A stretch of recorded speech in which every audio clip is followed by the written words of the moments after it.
చితక్కొట్టేద్దును అంటున్నాడంట. వాడు ఏం చేయాలి?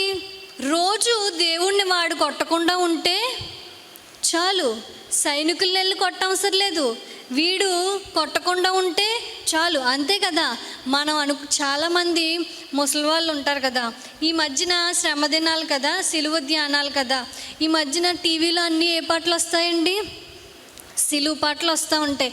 సిలువ పాటలు వచ్చినప్పుడు ముసలోళ్ళు చూస్తారు కదా, కొంచెం మంది చూసినప్పుడు ఏసైని సిలువ కొరడా కొడతారు కదా.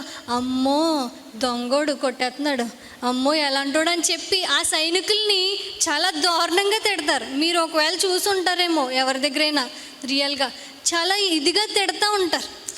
వీళ్ళు ఏం చేయాలి? వాళ్ళని తిట్టడం కాదు, దేవుణ్ణి వీళ్ళు గాయపరచకుండా ఉంటే చాలు. మనం గాయపరచకుండా ఉంటే చాలు దేవుణ్ణి.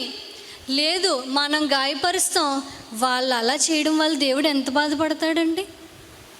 వాళ్ళు అన్యాయం చేస్తున్నారే, దేవుడు ఎంతలా బాధ పెట్టేస్తున్నాడు, దేవుడు ఎంత ప్రేమిస్తున్నాడు.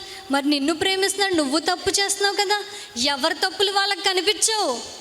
వాళ్ళు అలా చేస్తున్నారు, వీళ్ళు అలా చేస్తున్నారు, దేవుడికి ఎంత అవమానం, ఎంత బాధ, దేవునికి ఎంత నొప్పి వస్తుంది. దేవునికి, పాస్టర్ గారికి ఎంత అవమానం, పాస్టర్ గారికి ఎంత అవమానం. చర్చికి వెళ్తున్నావే దేవునికి అవమానం తీసుకొస్తావా అని చెప్పి ఇతరులను అంటూ ఉంటారే.